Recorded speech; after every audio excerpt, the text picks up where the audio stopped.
all well. Welcome to the Wednesday evening Equitas live stream. This evening I'm really excited that I will be interviewing Fran Dixon, who is a horse psychologist and also an NLP practitioner.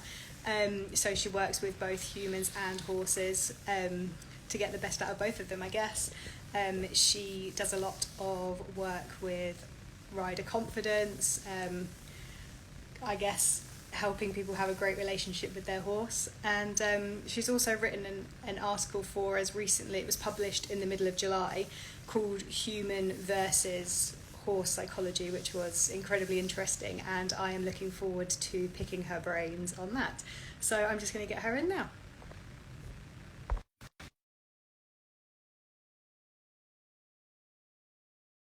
Waiting for the connection to work always takes a couple of seconds.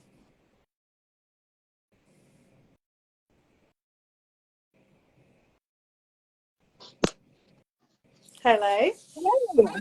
How are you? I'm good, thank you. Nice to virtually meet you. And you. Thanks for joining us this evening. Yeah, my pleasure. You're welcome. And yeah, I mean, I gave you a little intro there. But for anyone who doesn't know who you are, why don't you tell everyone a little bit about yourself? Yeah, so I'm Fran. Hello. I have chatted with Equitas before. So some people who have been with you long term, I've already seen my face. I am just a horsey girl. But I made the jump to go self-employed and fully like freelance in my business kind of last year, but I started during the pandemic, sort of doing what I'm doing now. So predominantly I would call myself like a horse trainer. When people ask what do you do, I'm always a bit like, no, I kind of do lots of things. But yeah, predominantly I would say a horse trainer, and I specialise particularly in groundwork and translating horse body language and behaviour. This is what we're going to talk about today a little bit more. I'm a certified equine psychologist, and I'm also an NLP practitioner. Yeah. So have you heard of NLP before? I know lots of people haven't heard of NLP before. Yeah, so I actually have an NLP qualification as well. Oh, perfect. We were made for this. Yeah, so for people that don't know, I'd be interested to see how you describe it, but I always describe it as the way NLP stands for neuro-linguistic programming, which is the idea of your mind, obviously linguistic being programming, linguistic being the way that you speak, and programming being your kind of go-to, if you like, and your sort of repetitive, behaviours. So I like to think of it as the way that like your inner voice speaks to your inner self. So you can be your own best cheerleader and be cheering yourself on constantly, or, which is where my article kind of came to being, is that you can be your own worst enemy. It's like that negative Nancy sat on your shoulder. But as you also have an NLP background, how would you describe it? Because that's how I try to simplify it for people. But yeah, I mean, I just try and describe it as a way. I mean, obviously there's a lot of science behind it, but I guess I would describe it as a way of understanding yourself better and why you do the things that you do and what makes you compared to other people. I think that a lot of people don't understand why they react the way that they do to certain situations, and I feel that like NLP is the best way to kind of pick that apart and help people understand, you know, their thought processes and their like learned behaviors and things like that and how that affects them. But yeah, I mean, again, super simplified way of putting it, but it's yeah, there's so much you could talk about just on an NLP. Yeah, I know. So did you start working with the NLP first before you moved into like bringing the horses into it as well? Yeah, so it's a really interesting story. Basically, the reason that I started doing the work that I'm doing with horses is because the yard that I'm at, people would sort of come to me and like ask me questions, not necessarily just about like behaviour or whatever, but they'd come and ask me questions, or they'd be like, I think people viewed me as a confident rider, so often they wanted kind of like a piece of that. You know, if they'd lost their confidence a bit or lost their bottle a bit, so then they'd ask me like, oh, could you give me a lesson? Like, could you give me some tips? Could you give me some pointers? could you maybe ride my horse and tell me what I could do? But I, as a person, have always been quite, I don't know whether like intuitive is the right word per se, but I think I've always been very perceptive of other people's emotions. And I think that's why horses, I've always liked working with horses as well, because I think horses are very, when you know what you're looking for, they're also quite, you know, emotive creatures, and often it's the smallest signs that are the most crucial. So I think it's always come fairly naturally to me, but it was interesting when I kind of discovered what NLP was. It sounds so silly, but it was almost like I'd kind of been doing it my whole life anyway. I just didn't realise that it actually had a label. Yeah, exactly. And I was like looking through this stuff when I was doing my course and doing my study, and I was like, oh, this makes so much sense. Like, I've been doing this for ages. Or you start to see in other people maybe what they don't know about themselves. Yeah. So for me, you know, from a teaching perspective and coaching perspective, yes, okay, I'm predominantly a horse trainer, but a horse and rider partnership to me has always been two sides of the same coin. Yeah. And like, for example, in the article that I, you know, I've submitted for you guys for audience to read, I start off by saying, you know, it's a partnership trying to reach an understanding and level of harmony, but with no comparable language. So yeah, no, and that's, yeah, I guess that is like completely true, because, you know, I mean, you put in your article that the thing that you hear the most from horse owners is that they just want the best for their horses, and they just want their horses to be happy. And who wouldn't? But who wouldn't want that? Well, exactly. But then to try and do that with an animal where you don't actually understand each other and don't share any of the same language is really hard. Yeah. So I think, you know, I think what you do and being able to educate people about their own thought processes and their horse's thought processes is really valuable, because you don't often get the two working in sync. Yeah, and when the two are working in sync, it's beautiful to watch. Yeah, like that's seemingly, it's like telepathy. You know, if you've ever watched a horse and rider combination, and you can just tell they're so in tune. It looks like nothing's happening. It looks like everything's happening and nothing's happening. Yeah. And like, that's beautiful to watch. That is what we would all, I imagine, want to strive for. But I've actually found this more recently. So with several clients that I've worked with, you know, new clients, returning clients, you know, regular clients, whatever. More so recently, I've had a lot more conversations where we've had to put the human ego aside, the human agenda aside, the human way of thinking aside, and look at what's going on from a horse point of view, because they do things that seem like totally irrational. Like, we cannot comprehend what they do. You know, it's this big stupid animal doing something big and stupid, and that's like personification. But you know, it's an easy way to describe it. On that topic, do you find that people sort of apply human actions and human thought processes like to the mind of their horse? Do you understand what I mean? Yes. Like, do you find that people give their horses human emotions as like an excuse for behavior? Yeah, and so this is a really interesting point for me, because I often find myself having to describe what the horse is doing in terms like that to make it comprehensible for the human to understand. So, and again, this is what I kind of said in the article, we are evolved totally differently as species. Horses are predominantly, well, they are a prey animal. Yeah. They have a much different agenda to us. We are predominantly actually a predatory species. So we have thought consequences of what's going to happen. If we have consequences of our actions, and we can comprehend that. If we do this, this will happen. A horse doesn't have that level of comprehension of future thought. They just don't have it. They don't even have that part of the brain. Or if they do, it's basically non-existent. So we as humans are like biologically programmed and evolved to analyze situations, because that is how we hunted. That is how we knew, you know, we looked at the seasons and knew that in winter, this I'm talking back to like primal times, we knew that we had to make the most, you know, they say make hay while the sun shines, because in winter that's not going to be the case. Horses don't have that level of forethought. They just live every day, and in each moment it's survival. So when our horses are doing something totally irrational to our brain, what they're doing is just trying to survive.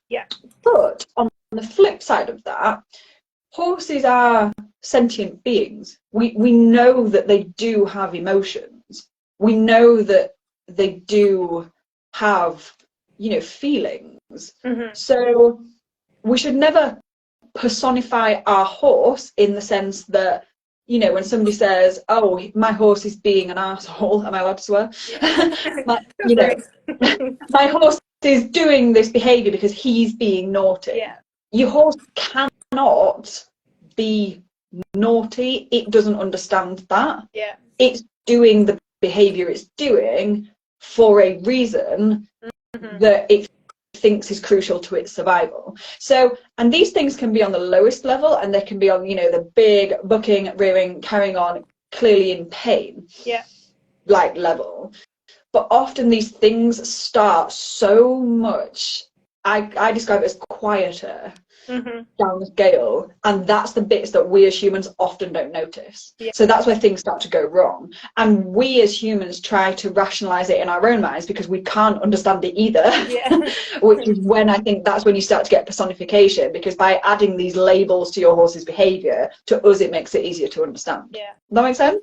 No, I definitely get it. I mean, my own horse, he's lovely, like I'm lovely, like I'm really lucky. But it's funny, like over the last year or so, I'd say, not even maybe that long, like 6 months. I mean, he's just turned 7, and he is a late developer. Like he's been growing up until now, and he's huge. But he definitely like has what I would describe as like teenage phases, where like some days he'll be like the loveliest, babyish, like most affectionate thing, and then some days he's like just doesn't want to know. And you know, and it is so easy to be like, oh, he's just in that phase, he's just being a teenager. But actually, like as I said, like he's still growing and stuff. He's probably having growing pains and like is a bit pissed off about it. Do you know what I mean? Like there's obviously something.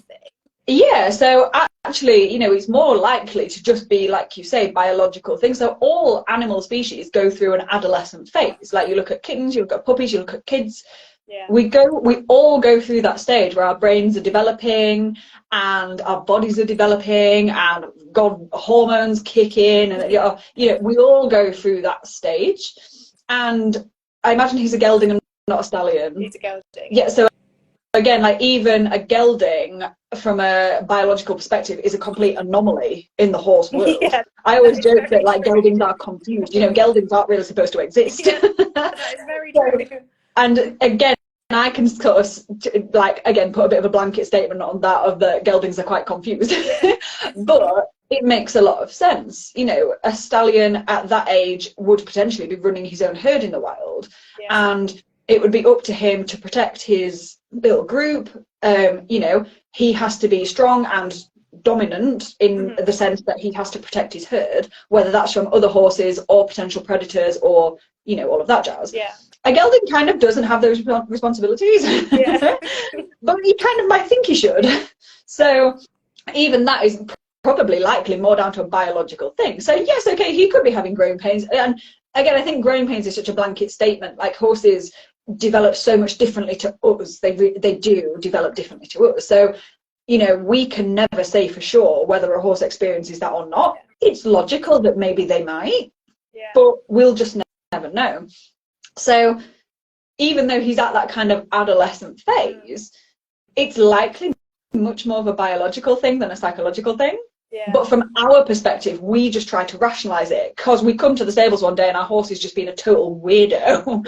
And our brain strives to understand why. Whereas the horse is just like, today I'm feeling like this, you know? And that's the thing. I think like people need to understand that there's, like if a horse is behaving differently, there's not really going to be any malice behind it, because as you say, they don't have that part. They don't think like, oh, today I'm going to be an utter wanker to my mum. Do you know what I mean? They don't have they that just part. don't think like that. Yeah. They just don't think like it. Yeah, no, mine is great. It's just that I've noticed, whereas before everything I asked him to do, he'd be like, okay. Whereas now I ask him to do something and he's like, but why? Well, so the other interesting thing that I would say is that as horses get older, they start to experience that bit more responsibility for themselves. So, for example, and again, I don't particularly like the terms dominance and submission, because I think that's very outdated, but for the purpose of simplicity and getting it across in a human way, I still use those terms, but always with that kind of like pre-disclaimer. Yeah. So, for example, your horse, as your horse gets older, it's almost their job, thinking back to survival and what they need to do to survive, to test whether your decisions are worth listening to. Because ultimately, if you're saying, I'm responsible for your survival, they need to be sure that you're going to do a good job, you know. And these are those tiny signs that I was mentioning. You know, it could start with a little cheeky nip on the elbow. And if you watch them do it with other horses, they'll test each other just to make sure that you know, mare that's in charge is worthy of being in charge. And it's not always the most dominant or aggressive horse that's actually the one that's in charge. I say that in inverted commas as well. You know, they want a herd leader that will ultimately look after them. So whether that's the horse that knows where the food comes from, knows where the water source is, you know, is quite a calm, steady influence. If there's a horse that's quite aggressive and, you know, kicks off and runs around all the time, that's actually not a very good leader, because a horse's survival depends on it being able to run away. And if they're constantly exhausted, they're not going to be able to outrun that saber-toothed tiger that's just about to attack them. So say someone has a horse that is very much like testing the boundaries, should we say, you know, and say that, like, you know, any reason for any pain has been completely ruled out, and it is, you know, we'll put that completely to one side, and say, as I said, the horse is very much testing the boundaries. How best should we react to a situation like that in order to, you know, let the horse know that yes, your decisions are, you know, worth listening to, and also, but, you know, to react in a way that is beneficial to the partnership? So for me, I always say that if you have got to that level, you have ignored previous signs. And as humans, our survival doesn't depend on the tiniest little thing we notice. We're not herd animals. We like companionship, but our survival doesn't depend on a herd. So out in the wild again, I always, you know, bring this back to horses being out in the wild. The reason that I do that is because that is how they are evolved, and that evolution has been done over millennia, and it's definitely not been undone with our domestication. So although our horses live in a human environment, they're a domesticated animal now. They are a leisure animal. They don't, you know, pull plows in the field anymore or ride into battle or whatever. You know, they live a life of leisure, really. They still have the same basic instinctual behaviors. So that's why I always try and bring it back to, you know, if our horse was in the wild, what they would do, they rely on the slightest sign from a herd member that there might be danger, and then have to act. So if you've got to the stage where your horse is literally biting you or trying to kick you or whatever, I can 100% guarantee, oh sorry, my cat's just come to get in the way. I can 100% guarantee that they will have given you signs before then that you haven't noticed. 100%. And this is where I come in as a trainer, and often people come to me with those kind of problems, you know, and it's not, and they still want what's best for their horse, but there's just a knowledge gap. That's all it is. There's just a knowledge gap. And it's almost one of those things, when you start looking at these signs and you start seeing them, it's like a switch flicks and then you realize how much you don't know. It's a blessing and a curse. And like, you know, if someone I mean, I bet you have people that come to you that are like at the end of their tether, Yeah. I guess. Yeah, that's it. And, you know, is there, I guess there's a lot, you see people sell their horse because they don't think, you know, the relationship works or whatever. I mean, if you're at that point, is there a way back from that? Like, say you've ignored the signs and your horse is, you know, testing the boundaries and it doesn't respect you. Like, is there a way back from that? This is a really complicated question, and it depends on every single person's circumstances.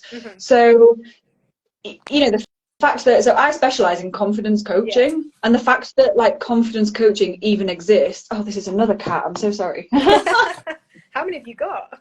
Oh, 6. I've actually got 6 cats. They drive me mad. I was only ever meant to have 1 or 2. That's a whole other story. Anyway, I've lost my train of thought now. No, so it depends on the individual. So there is absolutely no shame in saying, do you know what, this horse is too much for me. I can't deal with this anymore. And, you know, maybe you got that horse and it was in a sorry state, maybe it was underweight, maybe it was, you know, maybe it had a traumatic past, maybe, you know, whatever. And then now it starts to feel a bit more confident and it starts to get a bit fitter and it starts to feel well in itself. And all of a sudden you're like, wow, this is, you know, outside of my capabilities. There is, the cat's destroying the place now. There is absolutely no shame in saying, do you know what, this isn't for me, it's beyond my capability. And maybe that horse will go on to a different person and have the best time, you know. And that is about putting your horse's welfare first, but first you have to set aside your human ego. However, if you are the kind of person, like I feel like I'm the kind of person, I take on a horse with its problems and issues and whatever that is, and I'm prepared to stick with that through whatever it takes, because I've committed to that horse. You know, that horse didn't choose me, I chose it at the end of the day. And this was how I kind of started doing the work that I was doing. It was my ex-race horse Maz.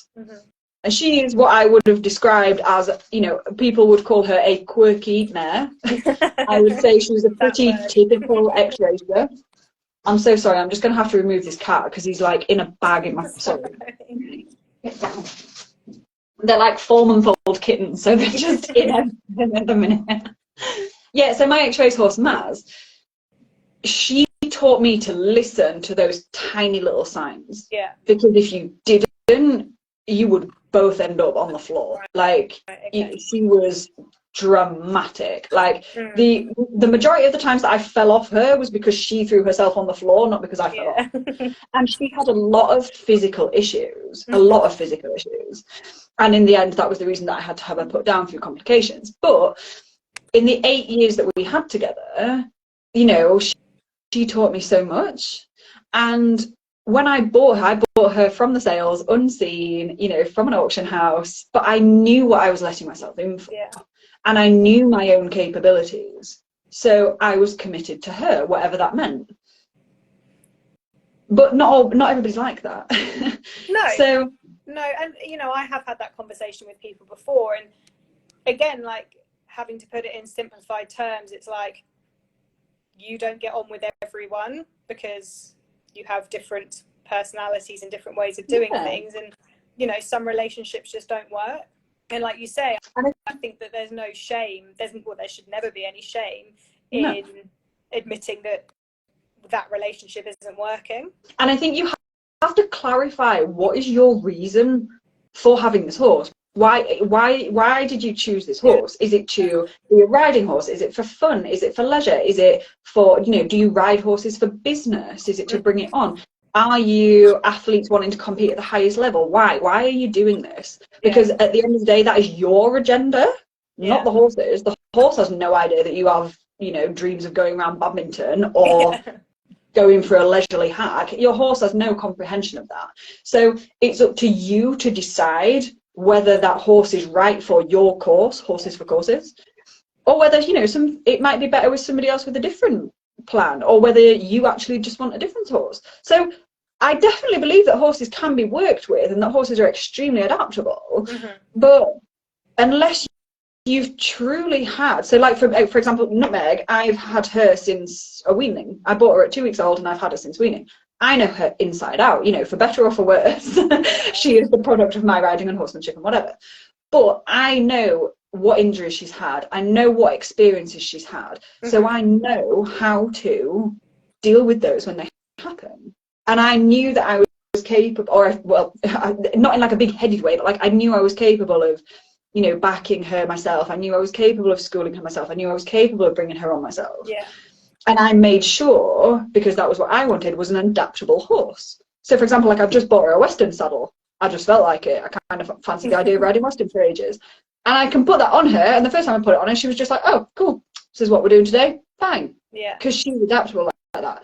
Maz, my ex-race horse, would have probably just collapsed on the floor. Like she just wouldn't have been able to cope with it. But that will have been a result of, you know, training that happened in racing before she even came to me. She was already what I would describe as like a damaged soul by the time I got her at just 4 years old. Yeah. So it's very difficult, and a lot of people don't want to make that kind of commitment. Yeah. A lot of people want a horse that's ready-made, that will fit their agenda and can go off and do whatever. And a horse just doesn't know that. A horse doesn't see that. No. So this is the part about putting the human ego aside, I guess. It's, you know, understanding horse psychology. It's not mythical, it's not magical. It's just seeing the signs and understanding that their actions are a result of evolution for their survival. If we pay attention to them, this sixth sense, you know, that people kind of talk about with horses, it's body language. That's all it is. So, but we as humans have forgotten that. We don't need to see body language that much anymore because we can talk to people. We kind of forget about body language. So with so when, you know, like you talk, what people talk about horses like having different personalities, like a horse having a personality, but I guess from what you're saying, like, okay, so for example, like my horse is super chilled, like most of the time, like in and out the field, things like that. He's an absolute donkey. Like, yeah, he's 17.3, like he's a big boy and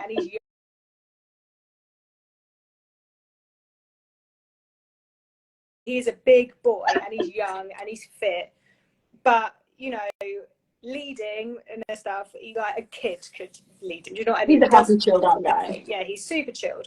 But then take another horse like who's exactly the same age as him and stuff like that, that isn't chilled and is wound up and spooks at everything and stuff. Is that to do with different personalities, or have those two horses just had very different experiences up until that point? So this is nature versus nurture. It is. So your thoroughbred racehorse is a product of human breeding. It's not necessarily evolution. Whereas your hardy little Dales pony predominantly is based on evolution. Yeah. And going back to what I said about, you know, a horse's survival depends on it being able to run away. Yeah. A thoroughbred is going to be able to run away, but it's probably going to break its leg over like hard rocky terrain. Yeah. Whereas Dale's pony still has a lot of adaptations. Yeah. To be able to run away easily from from predators, but they're also going to conserve their energy because they know it could be a means for survival. Yeah. A thoroughbred has no need to conserve its energy because we've bred it for human desires. Yeah, yeah. So, and again, this is going back to horses for courses. That crazy wired thing that's leaping around on the end of a rope might be fantastic for explosive power, like jumping. Yeah. Or the super sensitive horse that can concentrate might be perfect for dressage. Yeah. So it is nature versus nurture, and we can go on to this all the time. And again, it's like people raising their kids, I imagine. I don't have kids, but it's the same principle. You see some kids that are really well behaved and some that just aren't. Yeah. And, you know, that is a product of their influence. So there's actually been studies into stress levels in horses and the number of people who handle those horses, for example. Right, okay. So it's actually been scientifically proven that either with like one or a maximum of two people, the horse is relatively unstressed. Above like two different regular people, the stress levels start to increase. Now, I believe, and I can't remember exactly from the research, but that is because of consistency. So we say that horses like routine. Yeah. do like routine, but it's because they know it's safe. Yeah.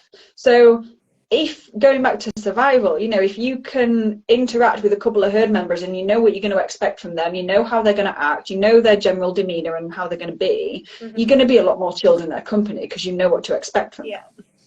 Whereas if you've got crowds of people coming and turning up, you know, you don't know what you're going to get that day. So that will create quite a stressed individual. Yeah.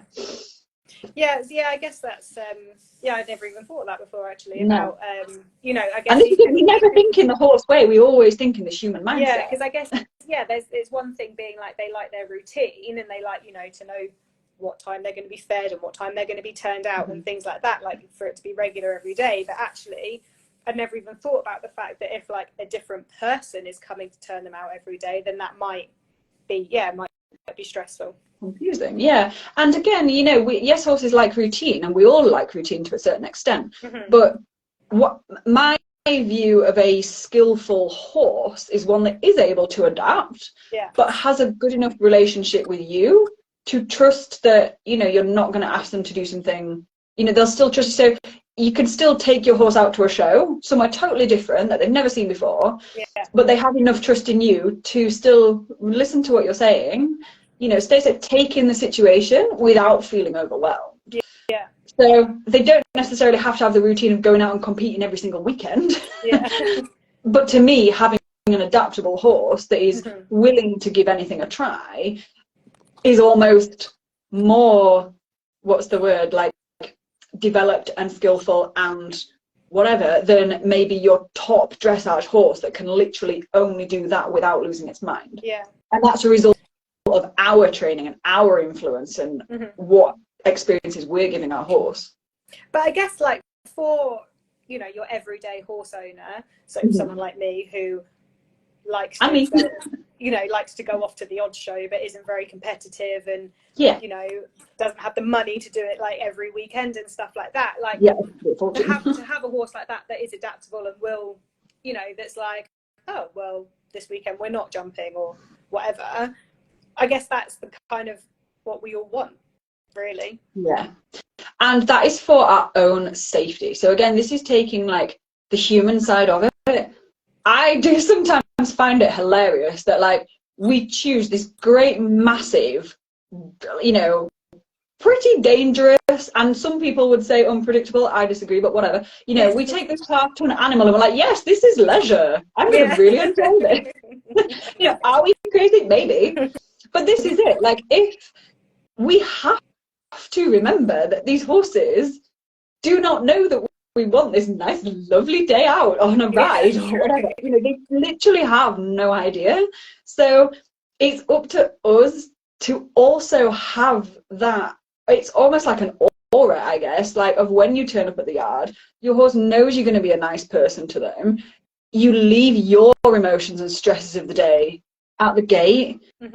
And you're present with your horse because they are present with you. That's all they are. They can't be anything else. They have to be present in that moment. We are so bad at doing that. And how, talking about like, you know, our mood and like leaving our stresses at the gate and stuff, like, obviously I know that like horses feed off of our stress, you know, and you know, if you ride your horse when you're stressed, more than likely you're going to give that to the horse. Yeah. But I mean, how much do horses feed off of our other emotions? So say, for example, someone who's suffering with depression or something like that, is that something that a horse can feed off of as well? This is another really interesting question, and I 100% believe that this depends on your self-awareness. Yeah. So, for example, Maz, my X-rays horse, was exceptionally perceptive to emotion. Yeah. And I felt like I spent like my entire time together trying to make her happy and, you know, calm and whatever. And there was two significant occurrences, and maybe this is my human ego and maybe I'm personifying it, I have no idea. But I remember when I was at uni and I was going through quite a tough time. I think we all kind of do a little bit every now and again. But I was going through a tough time, and she was so, for all her stupidity and craziness, there were days when she was just so calm. Yeah. And I'm sure, again, this is like my kind of, it almost feels like embarrassing to say it now, but I'm sure she knew I couldn't cope with more. Like, I think she knew I needed that calmness. And whether that's because I was just so like flat and just emotionally drained, I just had nothing to actually even give off, I don't know. Yeah, maybe. Who knows?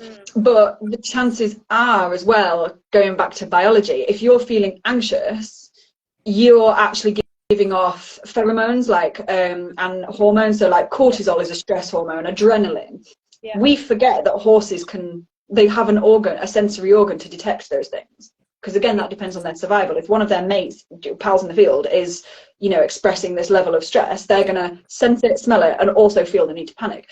We don't have that sensory organ as humans. We actually don't. We cannot smell if someone's got high adrenaline. Yeah. We might pick up on their body language a little bit if they're a bit jittery or wide-eyed or whatever, but we can't sense that. Horses can. You cannot lie to a horse. Yeah. So if you're feeling anxious and you're trying to hide it, your horse is going to know that you're anxious because it can literally smell it radiating off you. And it's going to think, oh, like, have I got something to worry about? But then on that then, so someone, see, I find that I like completely get what you're saying, and I understand, and, you know, I know that they can sense it. But for someone like, for myself, for example, like I have dealt with periods of very, very high anxiety, like prolonged anxiety in my life, and dealt with depression and stuff like that. And, you know, I am a lot better now, especially now that I understand myself more. But there are some times when I can't control the anxiety, and it will affect me for days or a couple of weeks at a time. So, you know, for other people that deal with anxiety and possibly can't control it, like what does that then mean for their horse? Like, do you know what I mean? Like, yeah, because for me, like, if I was anxious because of, you know, a mental health issue, and I can't control it, and then if that made my horse anxious, I would then feel even worse. Do you know what I mean? I'd feel then the guilt. Yeah, but again, you're thinking of this from such a human perspective. Like, your horse is not going to blame you for feeling anxious.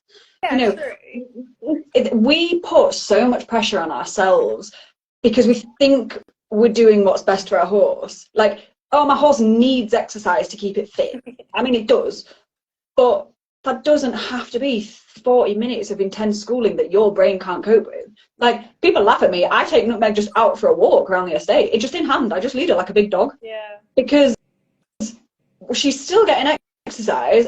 I'm doing something that's not super high stress if I can't cope with it. Because we all experience anxiety. Like, I'm a confidence coach and I still experience anxiety. Yeah. You know, we're not superhumans. I'm not some like mythical, magical Wonder Woman. Like, I still experience those things as well. But I don't any longer put pressure on myself to, like, horses, we as humans, our agenda for our leisure horses is that they're an escape. Yeah. They're where we go to the barn after a hard day at work or whatever we've done, and we want to feel better. I shared a post about this a while ago, actually, saying, like, controversial opinion, our horses are not rehabilitation centres for our broken brains. They're not. We cannot put that on them. They wouldn't understand that responsibility. They haven't taken on that responsibility. It's not their job. But we yearn for it. We want to feel better. We love our horses. Like, we want them to make us feel great. But we have to realise that is our human emotion craving that. Yeah. And it's not our horse's job to do that. So if you're feeling anxious and you're feeling bad, and do you know what? You don't want to ride today, don't do it. Like, you don't have to do something super productive with, you know, an outcome or an end goal. You don't have to achieve anything with your horse, because your horse doesn't care. Your horse isn't thinking that way. Like, you could do some clicker training, or you could literally take your horse for a walk around the field. You could literally give it a groom in its stable, and your horse has no idea whether it's achieved your goal or not. Yeah, no, that is really true. And I do think that sometimes, I don't know, maybe it's just me, but I do sometimes feel it's not just you. Sometimes, like, owning a horse carries a huge amount of guilt with it as well. Yes. Like, And I have experienced that. Rider's guilt. yeah. It's like, if you don't ride your horse, you feel guilty. But that Yeah. is because other people are putting pressure, or you're looking at other people like, oh, she rides her horse 5 times a week. Yeah. It's got to be fit, it's got to be better.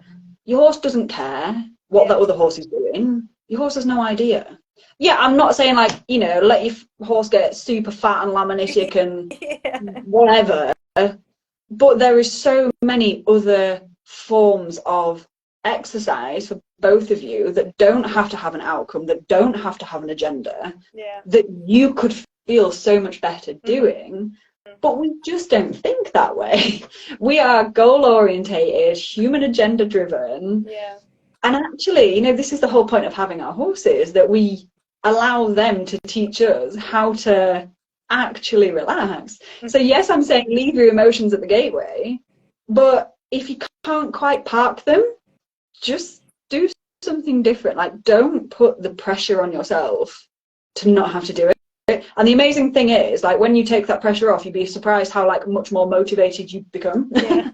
Because just having that clear mind frame and just taking off that guilt, taking off that responsibility, allows your brain to actually then truly relax and actually truly be present and actually see those signs that your horse is giving you. So that's the other thing.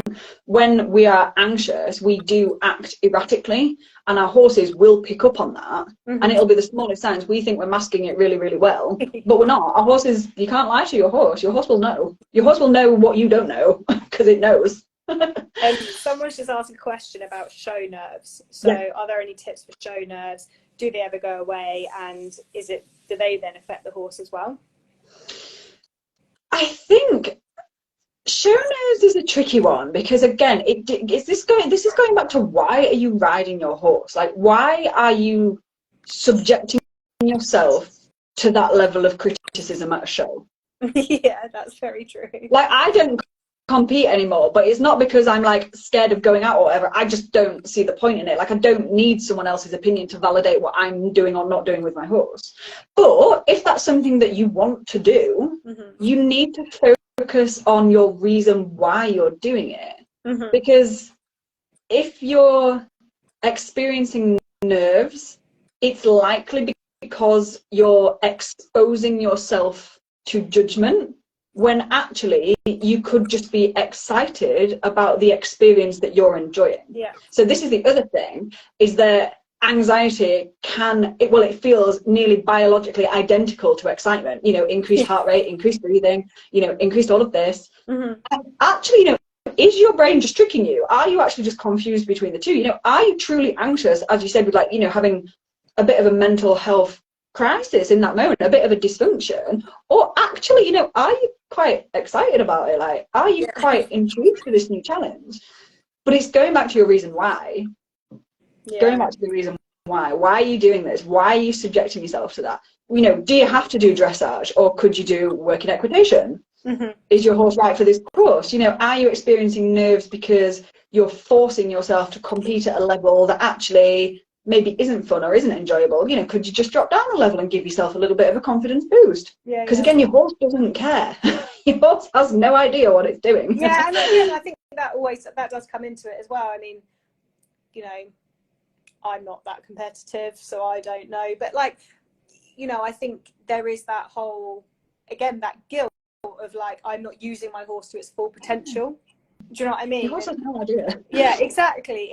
And I've, you know, again, I've had that thing with mine. I made a comment to someone once about mine, and I was like, oh God, you know, if he was owned by someone that had more money and more time, like, he would be so much better now because he could be out doing all this. And like, and they were like, he doesn't care, like, he doesn't know. No. And again, like, I'm not like, the flip side of the coin of that is, you know, you see these competition horses, and like, I've worked at equestrian events up and down the country. I have seen these high class performance horses. Are they happy? I don't know. Like, can be quite difficult to watch sometimes. We've all seen, you know, the controversy that goes on in social media and whatever. And it is about meeting those psychological needs of your horse, and horses for courses. I do think that some horses go out and quite enjoy or at least sort of take in an environment without being stressed might be the more opposite, more accurate term. I'm not saying they enjoy it, but they can cope with it without stress. Yeah. Some horses can't. It's too much for them. And if your drive is to compete and get to a certain level and do whatever, it's not your horse's job to get to that level. It's your job to find the right horse that will, with, natural ability, I guess. yeah, and that, yeah. You can do as much work as you want with a horse, but if they're not capable, or and not just physically, if they're not mentally capable of it, it's not the right horse. Yeah, no, and that is, I've seen. I've seen many people, like at different yards I've been at, and friends even as well, that want to achieve something with their horse, and it's not going right, and things get harder and harder. But actually, yeah, like you say, maybe that horse just isn't suited to that job. And it's up to you then, as the horse's owner, to decide whether you can put your human ego and agenda aside and just enjoy the horse you have, or whether you can't. And there's nothing wrong with that. Maybe your horse would be happy with another person. Yeah. You don't have to feel guilty. It's not a failure. You haven't failed. It just didn't work. Like, you wouldn't, well, I know people do, but like, you wouldn't stay in a long-term relationship that was crap. Yeah, you wanted to feel loved. And you're exactly right. You are right. A lot of I haven't used this term actually to describe a horse and rider partnership, but with like friendships and romantic relationships, like I always say to people, like, relationships of any kind are designed to make your life better. Right? And even friendships, it's exactly the same. Exactly. So every relationship you have, whether it's romantic or friendship or family relationship, that relationship is there to make your life better.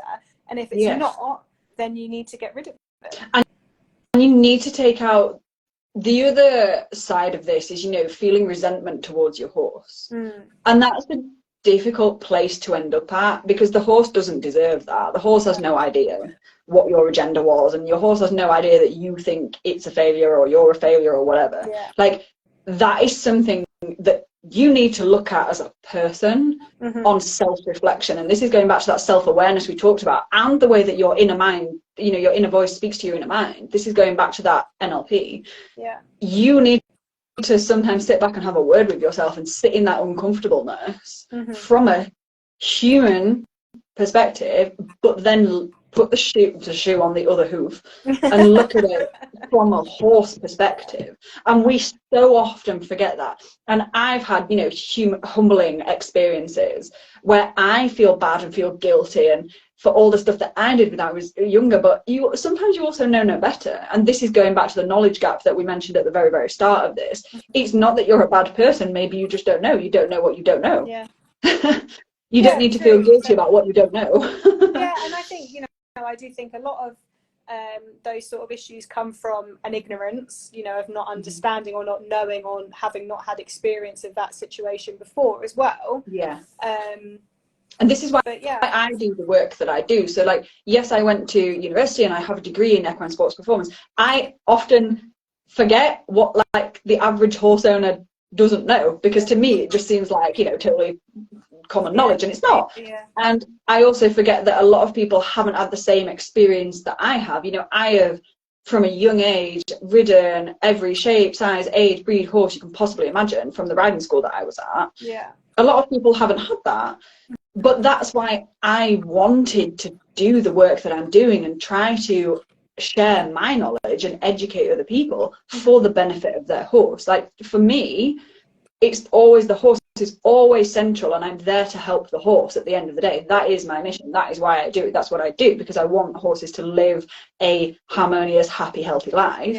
But often, it's not just like I turn up and wave a magic wand. Like, it comes from humans that have an open mind, that are willing to learn. And going back to that, people want what's best for their horse. They truly do. Sometimes they just need someone to say, well, you need to put your ego aside. You need to look at your agenda from the horse's agenda. But without someone telling you that, you wouldn't necessarily get there. So, going back to what you were saying about how, can you rectify a relationship? Can you get back from something that's, yes, you can, but it often takes a level of self-reflection that is truly uncomfortable sometimes. And to be able to see that as a learning and let go of that guilt, or let go of that resentment, or, you know, just let go of the pressure, I guess. It takes a lot of self-reflection, which we humans don't like doing. But I think that also, like, if you think of any helping situation, like counselling or speaking to a therapist or anything like that, there is a level of uncomfortableness that you need to accept. I often feel like a therapist working with people. I'm like beyond my capacity. But that's the thing, like, and you know, and you're saying, like, have, you know, an owner having to put their ego aside and maybe step into like an uncomfortable way of thinking, or put themselves in an uncomfortable position. I mean, I think that anyone who wants to improve themselves or better themselves or learn about themselves has to do that anyway. So I guess this is the true end goal that we should be aiming for with our horse. This is the true end goal. The end goal is a happy, healthy, harmonious relationship with your horse. Yeah. You always, there's not many people that I've met that are so absorbed in themselves that they can't understand the horse and the horse's welfare, put the horse's needs first. All of us would like to put our horse's needs first. That should always be at the forefront of our mind. Yeah. No matter where you want to go and what agenda you have and what goals you want to achieve and things you want to do. If your true reason why is for the benefit of your horse, you'll get to wherever you want to be. Yeah. Because that horse will then trust you. Mm-hmm. You'll have demonstrated in several prior occasions that your decisions are going to be of benefit to them and that they can believe that you're going to look after them. And that's where the relationship is formed. And this is going back to that horse that is able to adapt to whatever you want to do that day. If you've cemented that relationship in the first place, which happens long before you climb aboard, you know, that horse will jump through fire for you. And it's being able to get that level of, what's the word I'm looking for here? I don't like obedience, but you kind of get the gist. Yeah. To get that level of obedience from a place of trust, rather than fear-based training. You know, if you're just forcing your horse to do something, yes, okay, your horse might do it, but is that a happy horse? I don't know. Would that horse jump through fire for you, or would it save its ass if like a tiger jumped out at you? That's the horse that's leaping around on the end of a leader, or spooking out, hacking, or doing whatever. If you've got a horse that, you know, is out hacking, a bunch of Harley Davidsons come riding towards you, and your horse will stop and go, I'd like some instruction. That's the horse I'd rather be riding. Than one that's like, oh my god, you're going to beat me up, I can't go past this, I can't cope with this, oh, end of the world. So we're pretty much running out of time, but so if, I mean, are people able to get in touch with you, because I mean, so whereabouts in the country are you based? So I'm based near Leeds, actually near Leeds Bradford Airport. I run, depending obviously on location, I do in-person groundwork training and behavioural sessions. I specialise, as I say, in groundwork, like behavioural training and body language from the horse side of things, but I also run a variety of online confidence coaching, NLP based programs just for riders. You can find me on Instagram on FD Equine Consultancy, and also on Facebook, which is Francis Dixon Independent Equine Consultancy. There's all sorts of information on my website and prices and packagings and things, or obviously send me a message and I'll be happy to have a chat with you and see what's going on. Perfect. Yeah, that was good. I was going to say, can people contact you, like, you know, can you do remote sessions? So that's yes, good. absolutely. If, my inbox is always open. The equine behaviour side of it, I mean, is that something that people can get in touch with you about, doing stuff remotely? I know obviously it's more difficult because you're not in front of the horse, but are there things it is kind of difficult. Yeah, so I'm actually kind of in the process of, haven't decided what format this is going to be in yet. Maybe whether it's like a book or some sort of online course or something, to try and put everything into words, I guess, in a like comprehensive way. Watch this space. Yeah, it is very difficult. Obviously, I'd love to eventually be able to like run clinics and things. I don't have my own yard, so I can't kind of bring people to me, as it were. But, you know, I do enjoy like doing in-person clinics and stuff. So I'd like to do more demonstrations, because it is very difficult to kind of describe all of this in horse behaviour without actually being able to see it in front of you. But yeah, watch this space. I am kind of working on something potentially there. Exciting. Well, thank you so much for chatting tonight. Thank It's you been for really good. having I've gone me. way over the allotted time, so that's great. Ah. But yeah, thank you so much, and I've definitely learned some stuff, so it's been really good. Thank you so much for having me. It's been a pleasure. That's all right. We'll definitely hear more from you soon, I'm sure. Keep I get to writing come back. articles as well. Yes. And thank you to everyone who watched. Right, we'll catch up with you soon.